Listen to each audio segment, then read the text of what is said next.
Adoption of software as a service and unified communications as a service is skyrocketing, with the rise of work from home being a major factor.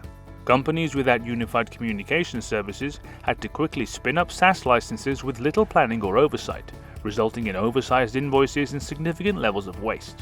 We've put together a step-by-step process to help you develop a strategy that includes real-time visibility into usage and costs, automation to drive efficiency, and optimization to ensure continued success over time. Step 1. Discover. In Stage 1, you will gain visibility of all your UCaaS platforms to create the foundation for more effective SaaS spend management.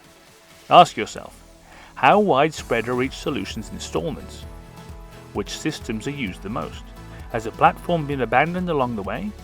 API native integrations allow you to find licenses and usage data regardless of the original buyer, while existing SaaS and UCaaS vendor data can reveal important usage and license distribution insights.